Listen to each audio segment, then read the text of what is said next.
while I was getting the procedure done, the doctor asked, "Do you want to see the baby? Because we have a camera in your belly right now." And I was like, "Absolutely, this is so cool." Stop it. Yeah. So they were showing me, and it was just like, a Discovery Channel show about babies. And I'm like, "Oh, look at that baby. That's a real baby in there." Welcome back to another episode of Beyond the Birth Story podcast. If you are joining for the first time today, I'm your host, Alexis C. Girl mom, angel mama to one of the sweetest boys in heaven, birth trauma and uterine rupture survivor, and former NICU mama. Here you will have the opportunity to ask and have your burning questions answered by professionals, feel connected to other women's experiences as we normalize the different aspects of this journey we are on as moms. The real and raw moments of healing are shared here as we navigate loss, embrace strength, and find hope again while learning to live after loss. Please note the topics discussed on this podcast are for educational purposes only. Please see your personalized medical professional if you have any questions or concerns that arise from listening, including diagnosis and treatment.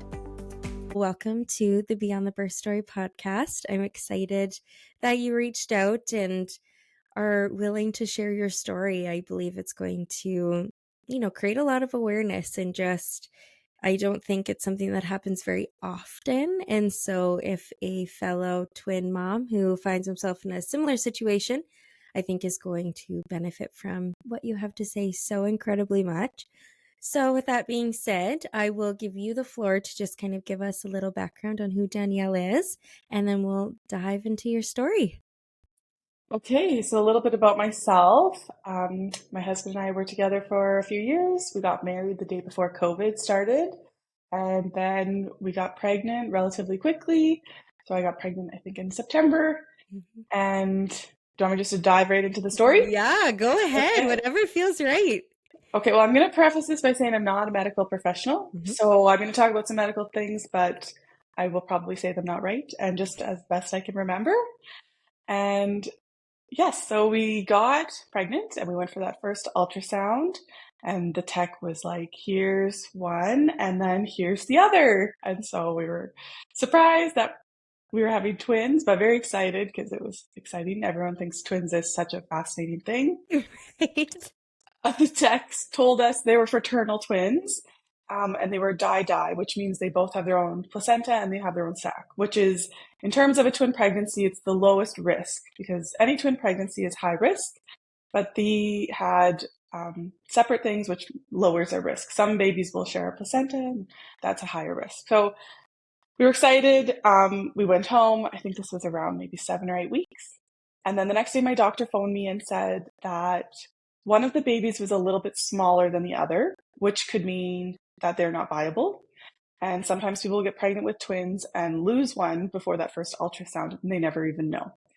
So she said, "I'm a little worried about that little smaller baby. So I'm going to send you for another ultrasound quite soon just to see before 13 weeks. So we went for the next one around 12 weeks, I think. And both babies were there, which was so exciting. And so then we decided to tell our families. And then we told our families it's exciting. This is the first grandbabies. And when I got a phone call from my doctor again, she said that baby is still quite a bit smaller. So I'm going to refer you to the MFM, the Maternal Fetal Medicine Clinic. And so I've never even heard of that before. So I just assumed this is something that happens. She didn't really preface it that it was for high-risk pregnancies or things like that. I didn't have a lot of understanding of what it was. I was basically told I'm going for another ultrasound. So during this time, it's COVID, obviously. My OB was not allowing for support people, so I assumed that was kind of the blanket rule. So I went to this appointment by myself. I went to the ultrasound. Both babies were there, which was exciting, and I got to hear their heartbeats, which was exciting. And that was the last exciting part of this pregnancy. After that, the same day, the doctor came in, and I know that the MFM sees terrible things all day long, every single day, but this doctor was not very sensitive about it, and I don't think I was prepared. I don't think you can be prepared for this. No. But she came in and she said that one baby is small, and that could mean a few things. Could mean a genetic disorder, could mean Down syndrome, could mean all of these things. So basically, and like within a few seconds of just saying that, that's how it was sound. Like, your baby's small, this could be a few problems. do you want to do selective termination right now? Which I had never even also heard that word before. Oh And my so God. I was like, whoa, whoa, whoa, I just heard their heartbeats. What are you talking about? Yeah. And so she said, we can go to the genetic counselor if you'd like to get some more information, which I said, yes, I don't know anything. I don't Hmm. understand what's happening here. And said, if you want, you could basically choose to terminate baby B, the smaller baby, so that baby A has a better chance of a better pregnancy. And I just couldn't even, I was still in shock. We hadn't even told people that I was pregnant other than family. So I was very shocked about that. And so I went into the hallway because the genetic counselor wasn't ready, just sitting there by myself crying. Oh my God, of course. So that was not ideal. That was probably one of the worst days in this whole pregnancy. I didn't know what to do. I was panicking, and I even know, like, I understood no decision was still making a decision. If I did nothing and something happened, it would be on me. So the Hmm. genetic counselor explained all the different statistics and things like that, and said you could do, amniotic testing, chorionic villus sampling, but all of those risk a miscarriage of one or both babies, which is such a scary thing, especially so early on. And so she said there's also blood testing you can do, which they take a blood test and they see if there's any genetic Hmm. abnormalities that might give an understanding about why that baby is so small. So I went home, thought about it. I couldn't justify doing a risky procedure to check, so I thought the blood sampling one would be the best test. So I went for the blood test, and a few days later, got the results back that there was nothing that they noticed unusual. And I said on the phone to the genetic counselor, "Oh, that's such a relief." And she said, "Well, it's only 99.9% accurate." Which I was like, I don't understand why you're being so strange about this. Where's the point nine, 0.09%? That's a pretty good chance. Yes.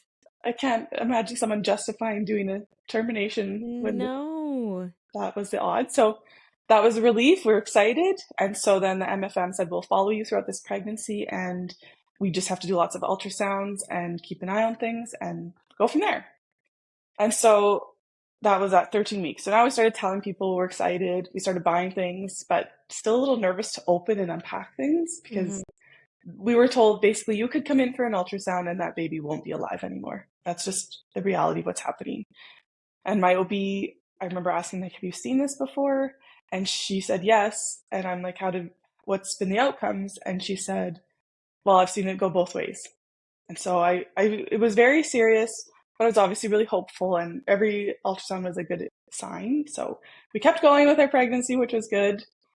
I, I know, like, people often have strong opinions about abortions, but when you're in that situation, I think it's just so much different.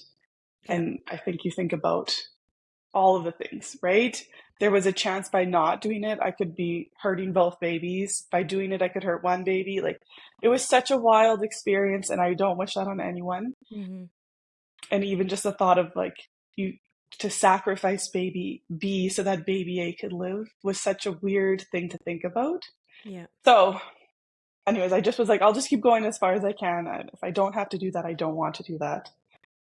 So we made it a little bit farther along, and then the MFM said to us, you should be aware that there's a very good chance you'll have a premature delivery. Baby B, the smaller one, is also having poor blood flow. So that they described it like in the umbilical cord, it's like a garden hose and someone's like stepping on it. So the blood flow is not very strong. Hmm. So if that gets really bad or reverses, then you might have to deliver early to intervene, because at some point it's going to be better out than in for them. Yep. And that means, like, the risk of prematurity. So they're like, we'll set you up with a neonatologist who's going to explain everything to you about premature babies. So they did a Zoom call with a NICU doctor. He was amazing. He explained everything to us really well. And so we were felt prepared that there's a good chance we will have an early delivery. That's also pretty common in twins, period. Hmm. Because the one was smaller, I started doing, like, lots of research on my own. And I remember asking someone, could this be twin-to-twin transfusion because there's a smaller baby and a bigger baby? And they said no, because this is a die-die pregnancy. And that's only possible for identical twins who share a placenta. So they said, no, that can't be it. And so we kept going on with the pregnancy, and we were told if you get to 25 weeks, essentially, I think that's the cutoff, we would consider delivering early. And any earlier than that, if it gets really bad, you still have the option of selective termination. And so we were basically just like, let's get to 25 weeks. I think that's like 25 weeks. Like that's our big milestone. If we have to deliver early, like we would make it work. We'll figure it out then. And so this is like that appointment is coming up and it's like, we're really excited, nervous. And so we get to this appointment, we go in, both babies were still there. So we were like, we made it, like such a big accomplishment. And then the doctor came in and said, we actually are noticing something strange with baby A this time. And I said, oh no, baby B is the problem one. Yeah. We've never had anyone talk to us about baby A. Baby A is thriving, is like a larger baby. Baby B is in like the less than 1 percentile, very small, poor blood flow. And so the doctor said, I know, but baby A has a lot of amniotic fluid, which could be a sign of twin-to-twin transfusion. And I said, but I thought we couldn't have that because this is a die-die pregnancy. She said, I know, that's what's so weird about this. So I'm going to send you for an echo, an MRI, and I'm going to call a colleague of mine in Toronto who knows more about this than me. So I spent all day at the hospital. I think I was there from like 7 a.m. till 7 p.m. Went for all these other testing and MRI and everything like that. And then at the end, I had to go back to the MFM. And she said, yeah, we don't know what's going on with you, but it's really unusual. And I think you need to go to Toronto tonight to go be seen by this doctor. And so I was like, okay. Oh my God, that just gave me full body chills. This is also during COVID, which traveling is not allowed. I'm like, is there still flights happening? I was so we booked a flight and she said, because this procedure is not offered in Alberta, your flights will be paid for by Alberta Health Services. So just keep receipts and things like that, but we'll figure it out afterwards. So yeah, went home, packed our bags, flew to Toronto, landed, went directly to the Mount Sinai Hospital and went to the waiting room of the labor and delivery unit, which is bizarre because all these women in the waiting room are going to have babies and I'm sitting here, no idea what's going on. And we waited. And I remember going up to the nurse at the desk, like, I don't want to be rude or anything, but like, I feel like this is an emergency situation and I don't know if you understand. Yeah. Said, no, we understand. We're just like waiting, like we're really busy. We're waiting for the next available person for you. But like, rest assured, we know what's going on. You'll be taken care of. It's like, okay. We go in for another ultrasound and this doctor is like, this is bizarre. I don't understand what's happening with you. So we're just going to send you for another echo because we want our doctors to see the newest information. So go for all these tests. And then she said, you're going to stay in a hotel for a few days probably. And then we'll just call you when we know what's happening next. So they made a few more appointments, another echo and all those things. I went just waiting for any sort of answer, but everyone's so confused and they don't know what's wrong with me. So then we went for more testing, and then I eventually went to the MFM of Toronto, which makes the Edmonton one look so small. The Toronto one is I believe massive. It was heartbreaking to see that many people, and I knew they were all going through the worst phases of their life. But I went there, and that's when I met Dr. Greg Ryan, who is like the head of this whole area in twin-to-twin transfusion. And so he did another ultrasound himself because he wanted to make sure. He went through a whole slideshow on what twin-to-twin transfusion is. He said, because it's COVID, my husband wasn't able to come to most of these appointments, so he's in a hotel room. I'm trying to FaceTime him and call him to keep him updated. So he was really great about that. He explained everything. And he said, I think, he goes, you're a puzzle. He goes, we've consulted all the doctors in this area. We don't know what's going on with you. It's possible that your two placentas have fused and you're having twin-to-twin transfusion, but we won't really know until we actually go in and see. And there's obviously a risk with going in, and it's possible we'll go in and it's not that, but I think that's the best option right now. So he said, we'll set it up for tomorrow. You'll come to the hospital. We'll do the procedure. We'll see if it's twin-to-twin transfusion. If it is, we'll take care of it, and then you'll stay overnight, and then we'll check another ultrasound the next day to see if the babies survive. And that's it. That's how easy this procedure is.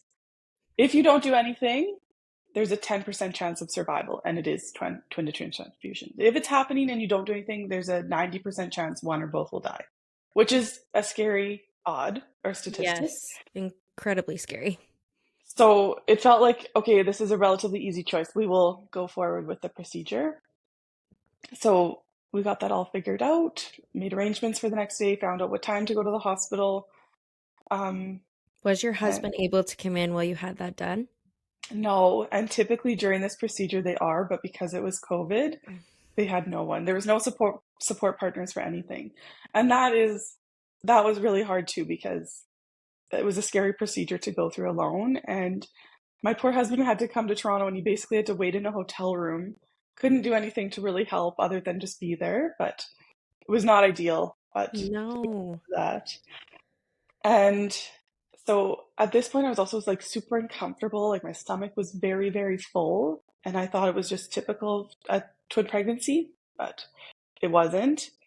And so we go in for the procedure. It's in this dark, sterile metal room almost. And they put up like that sheet that you get if you have a C-section. Mm-hmm. And then they put a needle in. And the doctor also described to me like ahead of time, he said, by the way, there's a chance like your sac will break and you have to deliver early and in Toronto. But I mean, these are the risks associated with the procedure. And I was aware of the risks of not doing the procedure. So Mm-hmm. made the best decision I could, but Benefit also, outweighed the risk, right? but that's terrifying, the thought of Mm-hmm. delivering at 26 weeks in a different province. So I went in, the procedure I think was about 20 to 30 minutes. There was 45 connections. So what was happening is the baby was like, all the nutrients was going from one baby to the other through the placenta. One baby was getting too full and the other baby was like shrink wrapped. I Mm-hmm. didn't really know this, but when babies are in there, they are like drinking the amniotic fluid and peeing it out. Mm-hmm. So when all the nutrients were going, that baby stops peeing. And so their fluid is nothing and they shrink wrap essentially. Mm-hmm. And so that's how we can tell right away if it worked or not, if the fluid's coming back. So I did the procedure. I describe it like it was like popping popcorn in my stomach when they were doing the laser zaps. And they gave me drugs, which was really nice. And Thankfully. yeah, the staff were excellent. I remember just like holding this one nurse's, she had a fleece sweater on, and I was just like, that was the only comforting thing because I was by myself. And then after they made me go to the wash, they made me pee. I don't know if that was part of the rules to see if I was okay. And then stayed overnight. The next morning, the doctor checked me again and he said, there's all good signs, like the bladder's starting to fill up, the fluid's coming back. They also drained, I think, 4 liters of fluid for me, maybe 2 or 4 liters. And so I was also much more comfortable. Oh my And Lord. that's one of the signs if you have a pregnancy where twin-to-twin can happen. If you all of a sudden get super like big super quickly, that's a sign it could be happening. So yeah, the doctor's basically like, so go back home, get checked by the MFM, and that's it for us. And I was so shocked, like as much of a buildup as it was just abruptly over. But I was also so relieved. So we went back home, and this is I think 26 weeks now. So from 26 to 31, I went for 2 to 3 ultrasounds a week, always at the MFM. In total, I had 32 ultrasounds, and then I had a couple echoes, an MRI, lots of blood work, all the things. That is crazy because usually on average, but it's like 3 ultrasounds, 12, 20, and then maybe towards the end to check everything. Yep. And That's a lot. twin ultrasounds are 2 times as long because there's 2 babies in there that they have to check Yes. everything. Oh, and I should also add, while I was getting the procedure done, the doctor asked, do you want to see the babies? Because we have a camera in your belly right now. And I was like, absolutely, this is so cool. Stop it. Yeah. So they were showing me, and it was just like, a Discovery Channel show about babies. And I'm like, oh, look at that baby. That's a real baby in there. And I remember they showed the toes, and I was like, she has the same, or they have the same toes as me. And then the doctor went up, and I'm like, I'm having girls? I had no idea. He's like, Stop. he's like, oh, I hope you don't remember this part. So I'm like, oh my gosh, like, but I didn't think I was having that. Up until this point, I was told they were fraternal. And Yeah. when you have fraternal twins, there's a 50% chance they're boy-girl. So in my mind, that's just what I was having. And then when they said it could be twin to twin, I'm like, you obviously know that they're the same sex or else you wouldn't even consider this procedure. So then I found out I was having 2 girls and I was by myself and my husband didn't know. I'm like, oh my goodness. Like, do I tell him? Do I keep it a secret? And so I did tell him right away.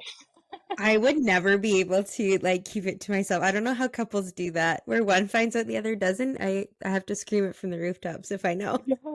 Yeah. So that was my gender reveal party. And That is an no, opportunity that probably 0.1% of the population will ever get the opportunity to do. To see the Like, babies inside. like that. Yes. Oh my Lord. Yeah. It was pretty wild. It was pretty cool. I wish I could have filmed it or something, but Right? yeah. So yeah, we came home. We were just told basically stay pregnant as long as possible. And so I tried my best. And we went for all those ultrasounds. I was reluctant to even pack a hospital bag because I didn't want to jinx it. I wanted to go as far as possible. And I remember the one doctor saying, if you get to 32 weeks, we like to tell parents like your baby will be essentially the same as the parents. And I said, bilingual? No, like ability essentially. So they'll be fine as long as we get to 32 weeks.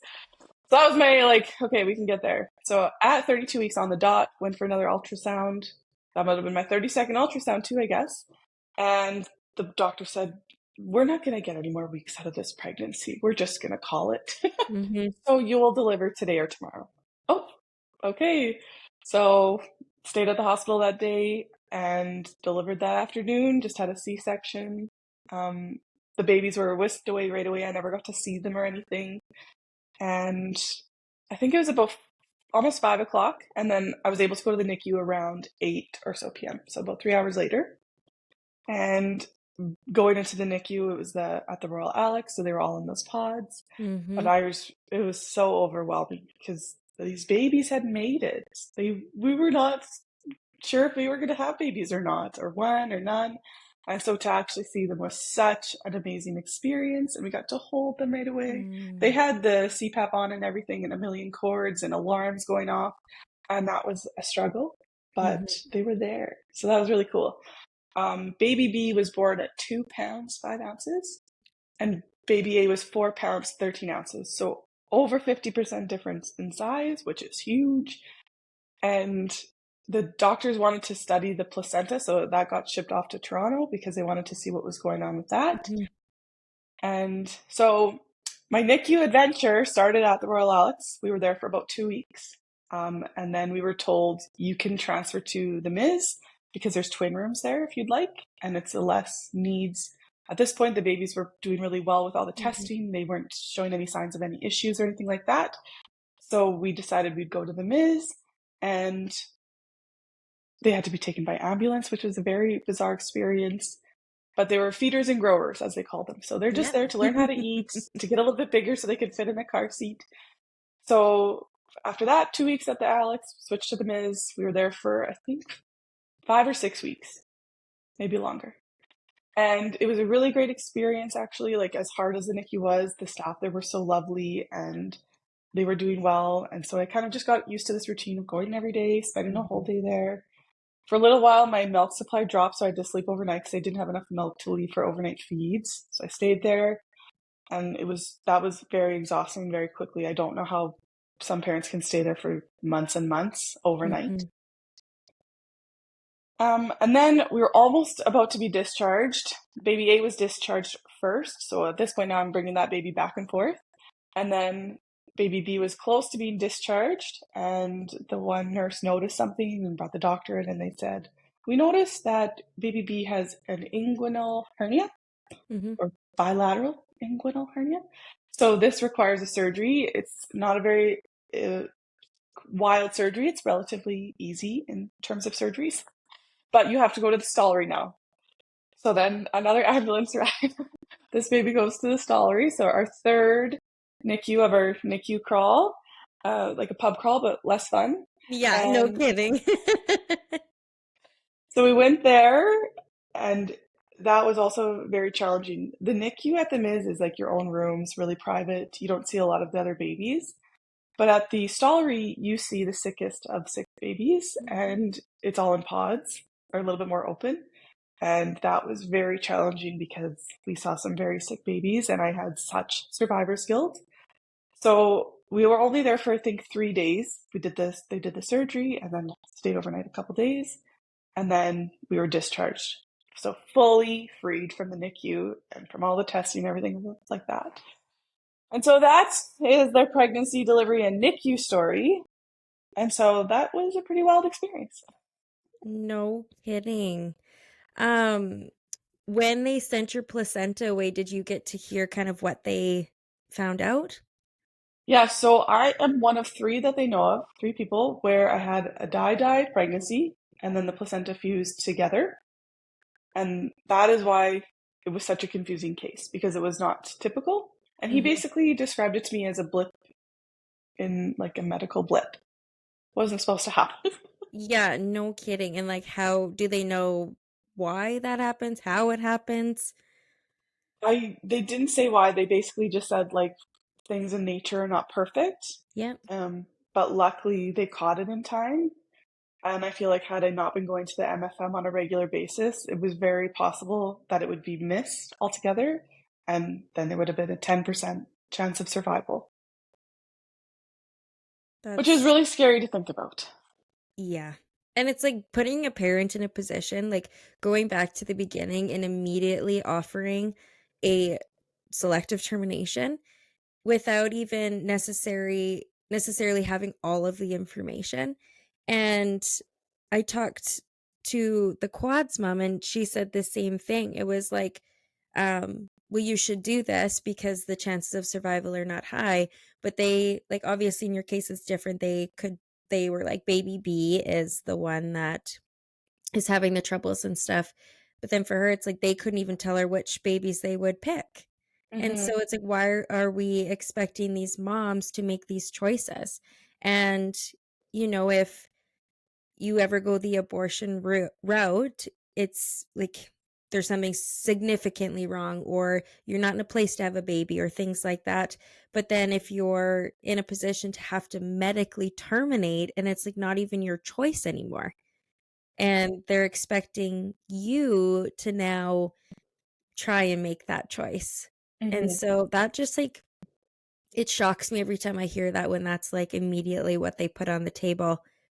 And like your husband wasn't even there with you to I know. weigh the options, or I think sometimes medical professionals don't have the best communication qualities. And obviously that's kind of what you ran into during that appointment. But I have a very hard time processing that they can just throw that on the table and be like, well, Hmm. make your choice. Yes. And I try to, like, I thought about this a lot since, and I think they're so desensitized to it that Hmm. that's their normal to be surrounded by that all the time. And we were seen by so many medical professionals, nurses, doctors, ultrasound techs.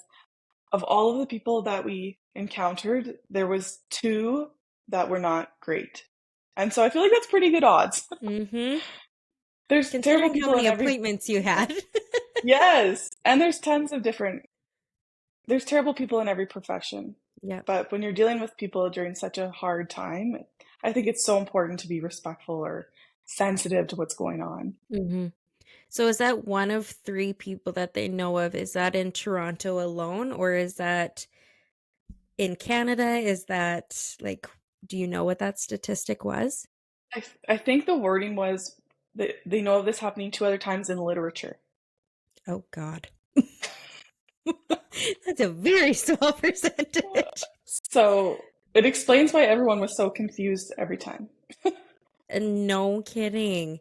Um, I've heard of like the hernia surgery quite often. And they thought that Case had one in the NICU, and then he ended up not. But yeah, same thing. They were like, it's super simple, quick little surgery, very common. I'm like, okay, but the thought of my little prem baby going for surgery is not just nothing to me. Like, Hmm. did they prepare you for that? Like, how was that? How were you prepared for that by your medical team? But they brought it up to us when we were still at the Miz, and the doctor explained to us and showed us like she had little bumps that we could kind of see. Yep.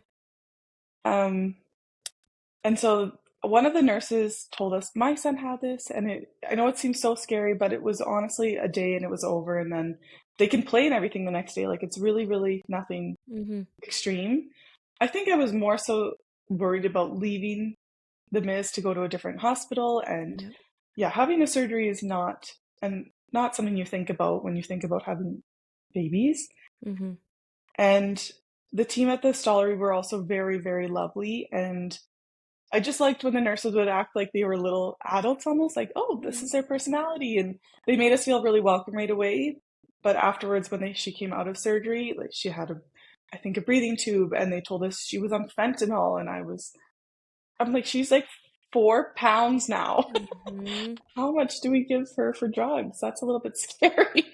Right. And just too, like, um, these babies, like, even if they don't have a lot of procedures and stuff, I feel like for me, it was like leaving them in the incubator or seeing all of these attachments to them and stuff. And it's like, oh, now we have to do another thing to them. Like, I just want them to be a baby. Like, I get why we have to do these things, but it's just so intimidating to me. It was like even if it was simple things after, I'm like, do we really need to do it? Like, he's I been through know. so much already and they're so tiny.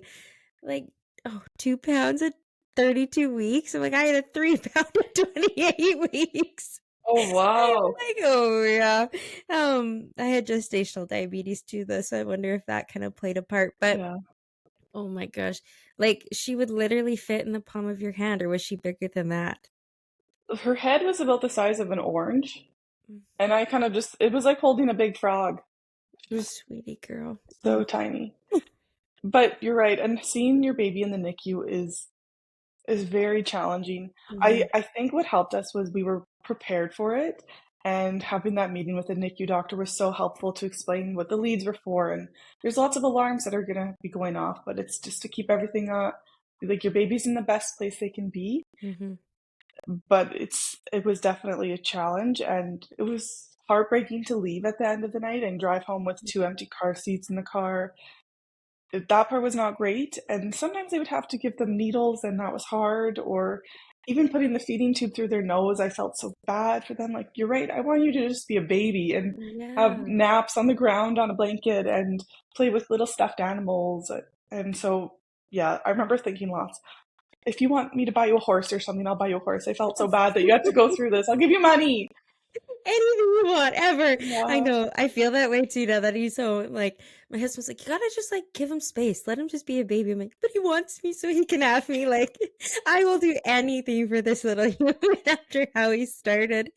Um, did you find that for me personally, like in the NICU, I don't think I necessarily felt the weight of it when I was there because we were thrown into this situation. We had minimal preparation given that my water had just broken. Like we didn't really have a reason or anticipation of having a prem baby. And so when I was in there, I think I was kind of in a state of shock almost the whole time.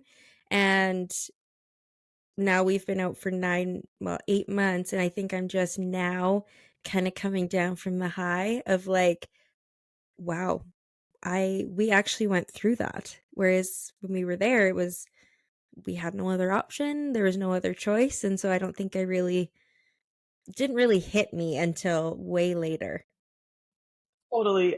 I was also in such a heightened sense for, like I said, 13 weeks on.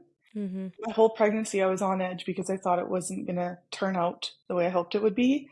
And yeah, being in the NICU, I think you just go into complete survival mode. You just have to, every day wake up. What's the next thing you can do? I was trying to pump milk and trying to be helpful and trying to be there as much as I could. Mhm. But I also met a lot of friends through the NICU. I had some, a family friend who was just in the NICU. I met a mom through a twin group, and she had a similar experience as me. So I would talk to her constantly, like, what did you do then? And what advice do you have? And so I felt like I had this little community that was so helpful, and were like, it's okay to go home and sleep at night. It's okay to go have lunch somewhere other than in that pod. Like, get some fresh air, go have a shower, you'll be okay. Like, your babies are in good hands, they're doing okay. You might as well take care of yourself so when they come home, you're the best you can be. If you burn yourself out now, you're going to come home and start already pre-burnt out. Yeah. How was that transition of bringing the babies home so like not late in postpartum, but I mean like usually it's the next day or 2 days later and then for us it's like, oh well, you do sleep at home not getting up to a crying baby and then how many several weeks later then we're starting to do that. How was that transition for you? Okay, so also during all of this, we sold my house and I sold my car and we were building a house, but it wasn't ready yet. Oh my God.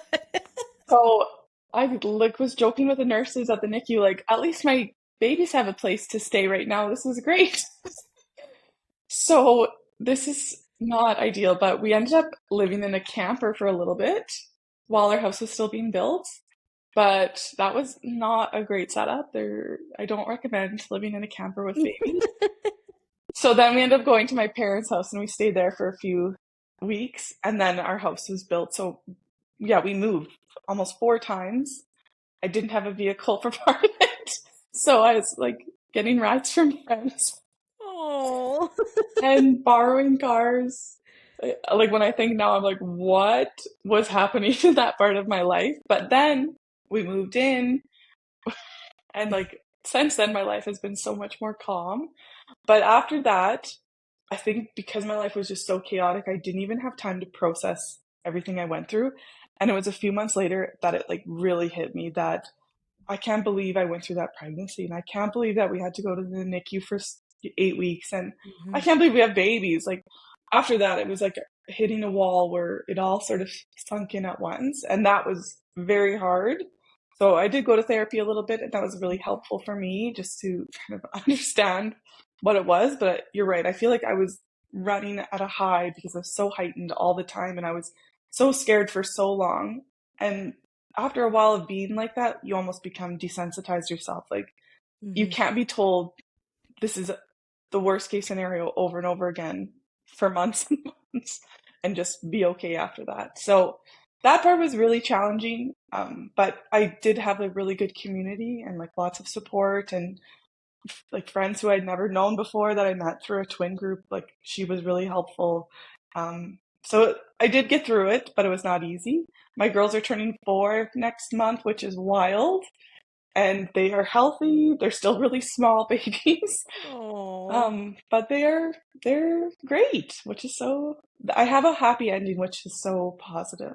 Yeah. You talked about the survivor's guilt when you were initially in the NICU. How did you manage or navigate? That's the word I was looking for. How did you navigate those feelings? I think it helped. It kind of put some things into perspective a little bit. I remember one of our neighbors had a sign like I think it was like day 97 that they were in the NICU.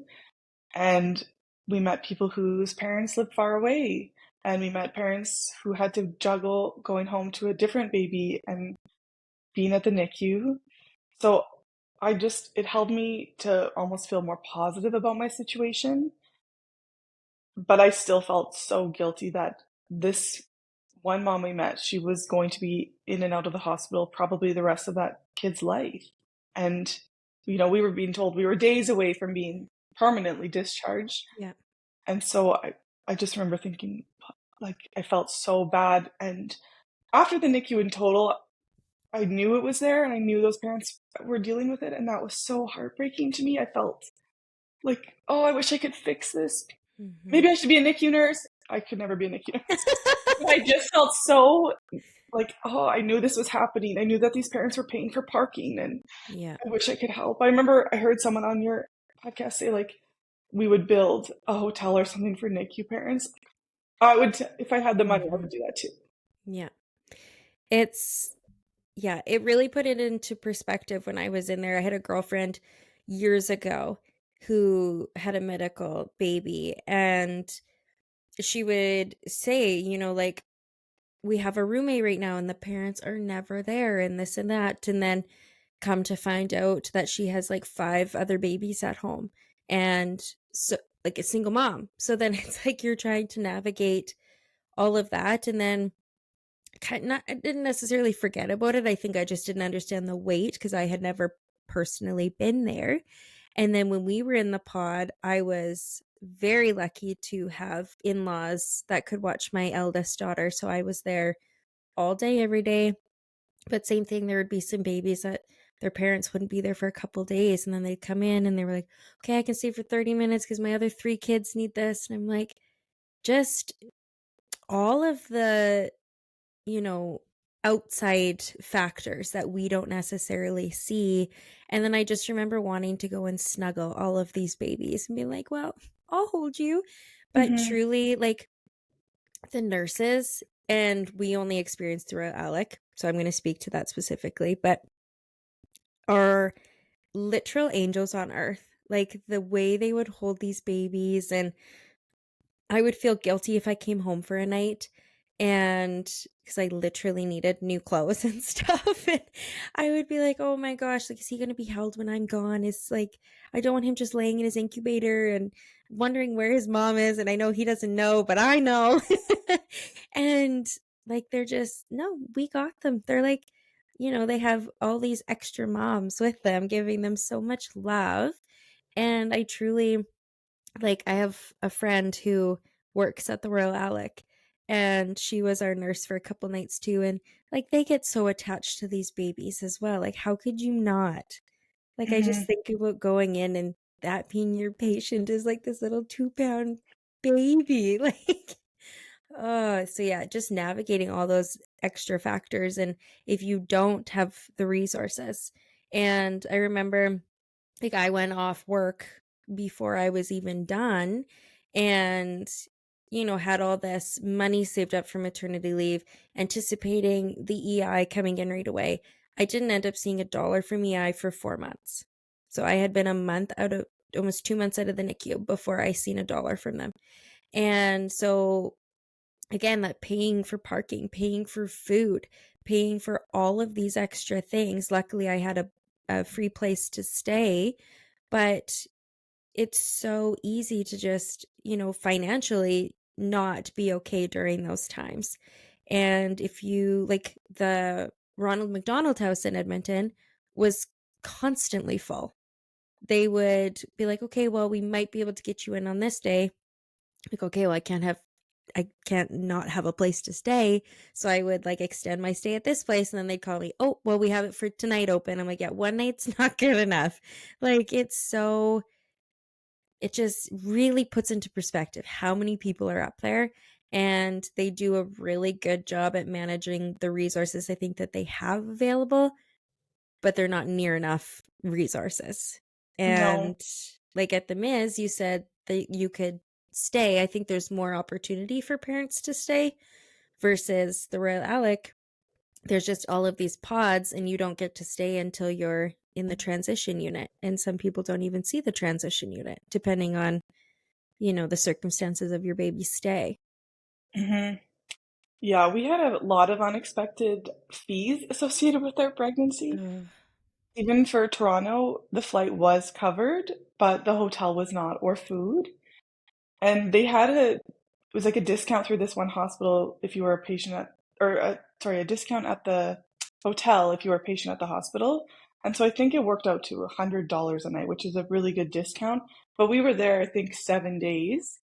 And so when we came home, when I was submitting my receipt for the flight, I said, "Well, can I submit my hotel?" And the person said, "No, we don't cover that, just your flight.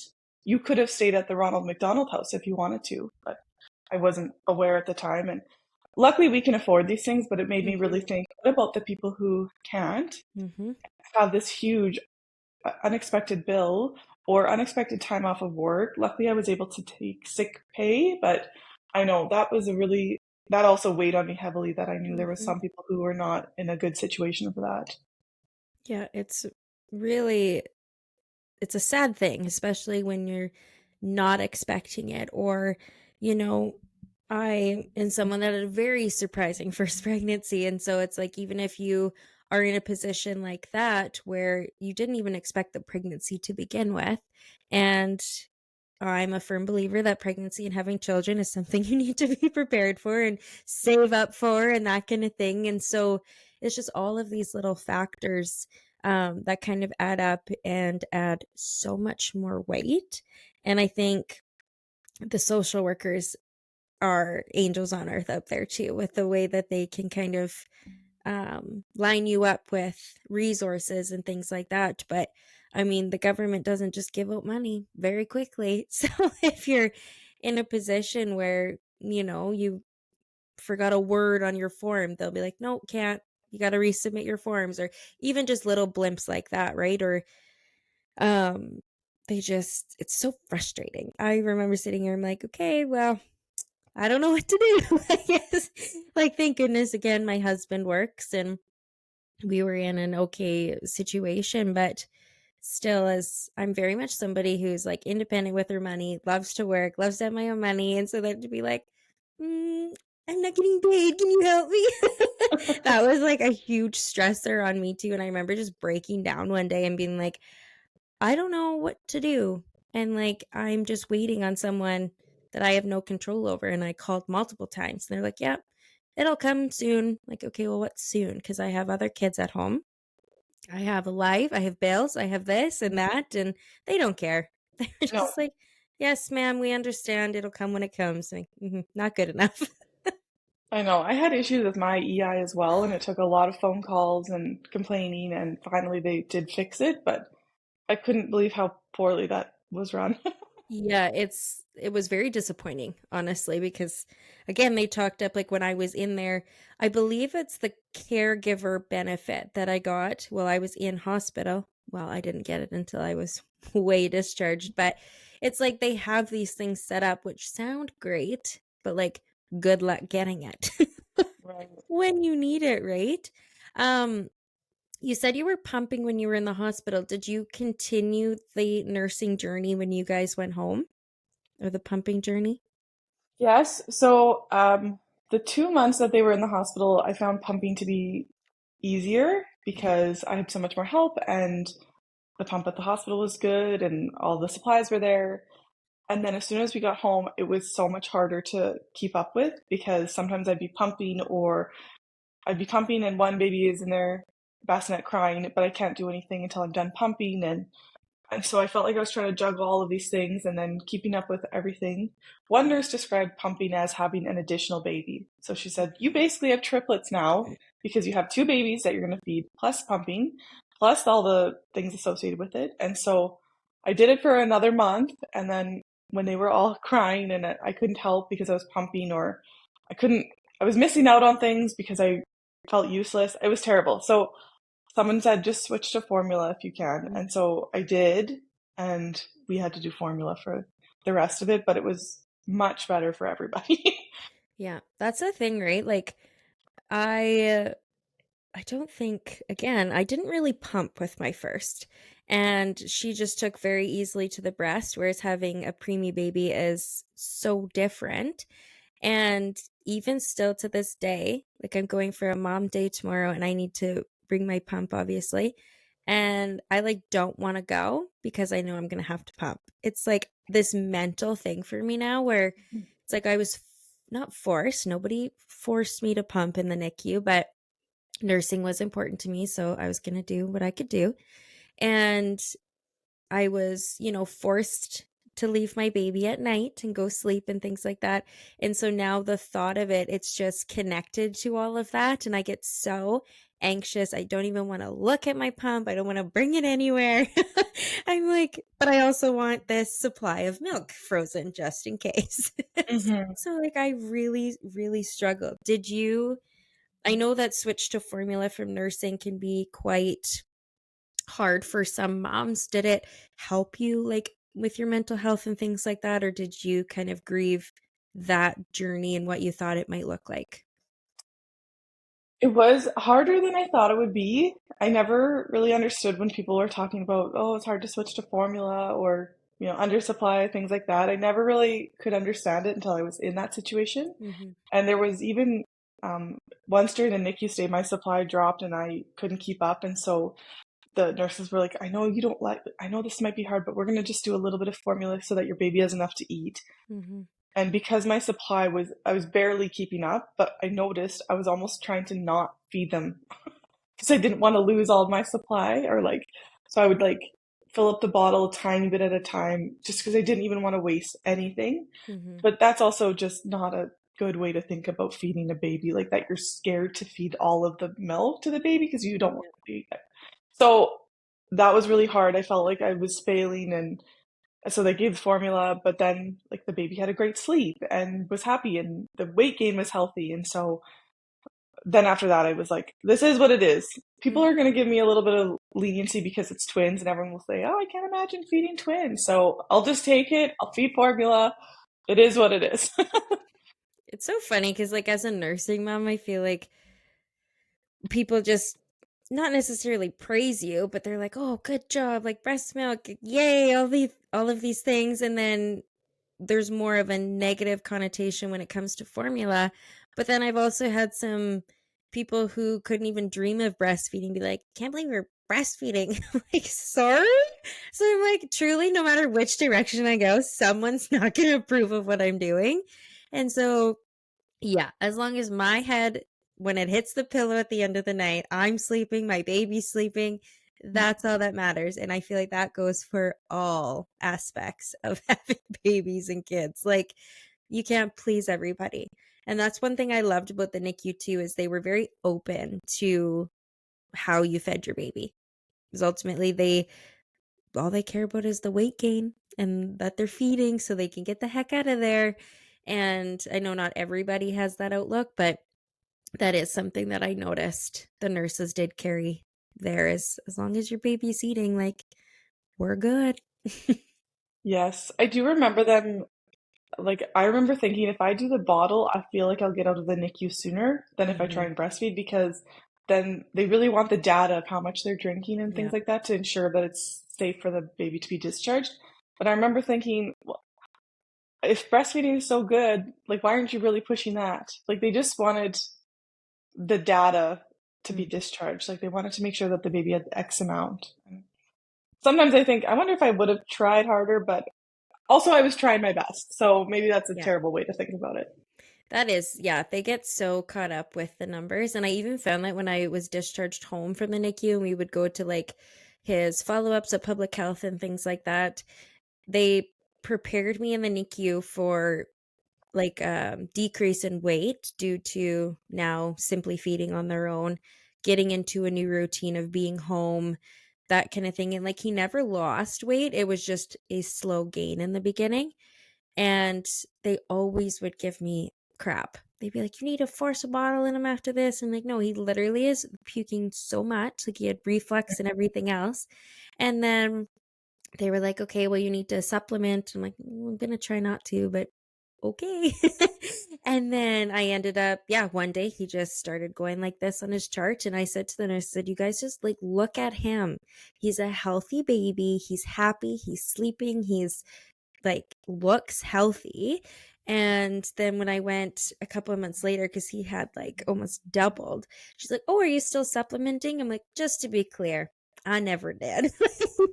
I was just, you have to go with your intuition. And, like, obviously there's a time and a place for doing both, but I really didn't feel like I was more obsessed with what he was doing versus what his chart looked like. And as long as he was gaining weight, I really didn't care how intense his curve was per se. But that is definitely how they're trained, is like the numbers, how much they're eating, what time they're eating, how long they're eating for. And I had a couple discussions with the charge nurse there too, because I wanted him changed from demand, or no, what is it? Timed to semi demand or something like that, gives them an extra hour. And I asked for days and days. And then the moment one nurse advocated for me, we got to switch him. He ate on his own from there on out. She was like, yeah, I know our nurses are, it's drilled into their head that this like poetry feeding chart, you have to go through all of the steps. I'm like, this is too stressful for me.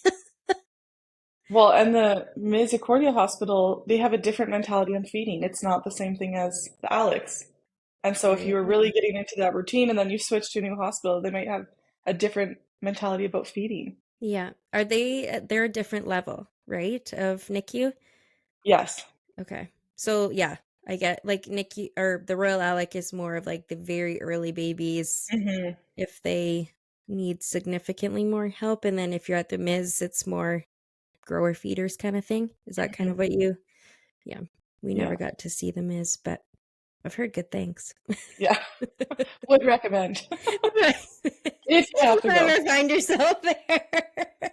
Yeah. Um, yeah, it's probably hard to like reflect back on that journey. Do you sometimes feel like, how did I even manage that? How did I get through that? Um, how did I like trust myself to make those decisions that we made that now allows both girls to be here healthy and thriving? Oh, yes. I think it definitely put a warped view of pregnancy and babies on me. Mhm. Even like I'll see a totally normal baby, and I think that baby is massive because I'm used to such small babies. Mhm. And at the beginning, I had a hard time even talking to other people who had no idea about the NICU or who had relatively low stress pregnancies and deliveries and, were in the hospital for 2 days and then went home. And when they were complaining, I thought, like, what are you complaining about? Like, I can one up you so easily. Mhm. And so at the beginning, I had a hard time with that. And now I've started to just accept, like, everyone's story is their own. And it's not like, there shouldn't be a rating scale of how hard you had it or how Yeah. easy you had it. So I try and give people a bit more grace about that. But that's something I struggled with. I still think in general, I probably just a weird view on pregnancy because Yeah. I did not have a normal pregnancy. And even I went to 32 weeks. I didn't even finish 2 months of it. I've never Mhm. experienced my water breaking, a contraction, anything like that. So when people talk, I feel like I missed out on such an interesting experience. But I'm so grateful for it happened the way it did. They're healthy. Mhm. I I don't want to sit and dwell on it too much.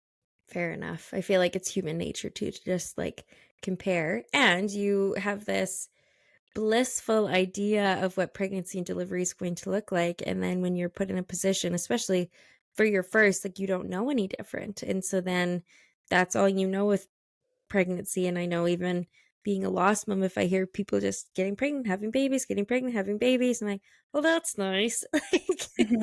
I'm very happy for you, but like, I envy you a lot. Hmm. And it's just like one of those things like, will I ever get just that picture perfect delivery that some people can rave about and the empowerment and this and the that? And I feel like in your situation too, a lot of the control aspect was taken away.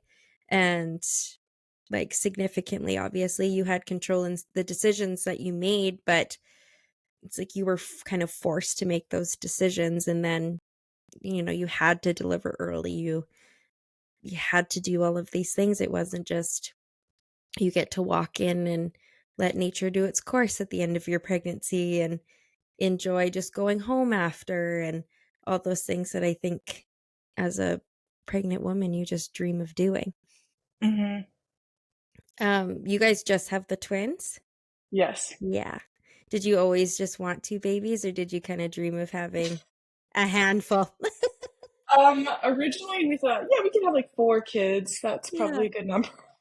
And then we had this, and it sort of sucked the whole life out of me for a while. Yes. And yeah, the newborn stage with twins was also very challenging. I feel like I just started enjoying being a mom when they turned 3. That's when I Yeah. started to actually have some fun. So, yes, for now, the 2 is just good for us. Two is a handful. I know it that rocked me going from one to two, and I'm sure it rocked you going from zero to two. Yeah. Is there anything else that is like burning on your heart to share? I think we covered like everything that I was curious about. You did a really good job of just like going through your story and answering all of my questions. I think, well, I love what you're doing, and I hope people get help from it because for me, the biggest thing was having that community and Mhm. having support. And sometimes I think about it like I describe it like it's like having a car accident. You can describe a car accident all you want, but until you're in one, you just don't know.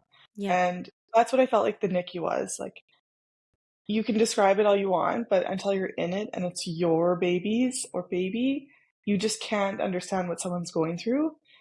And so I think finding your community was what helped me. And I think that's Mhm. really what you're doing with this podcast. So I hope people get some help from it and find something relatable or an experience that they had. And that's good.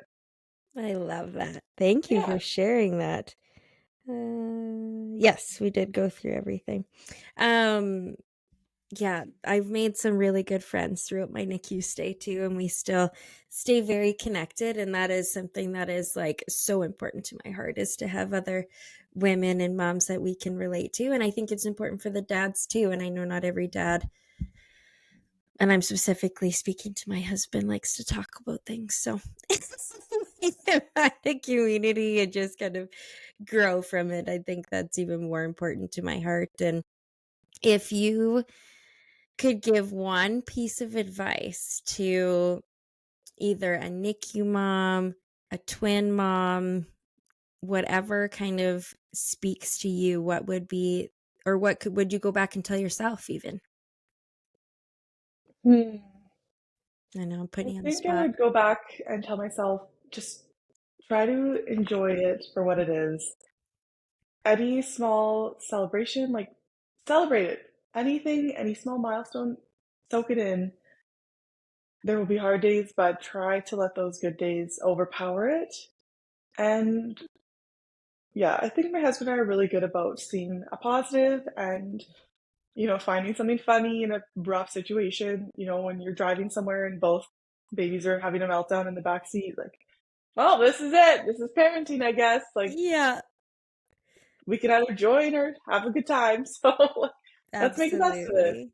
Yeah. Oh, I love that. I know parenting is such a ride, and I don't think we're prepared for what it's going to be like. I think we can maybe think that we are, or take pieces of advice from other parents or situations, but until you're in it and you meet your baby, their personality, like, it's a crazy ride, but so rewarding all at the same time. Hmm. Do you still teach like what to expect courses? No, I'm not teaching anymore. Another person took it over. Oh, okay.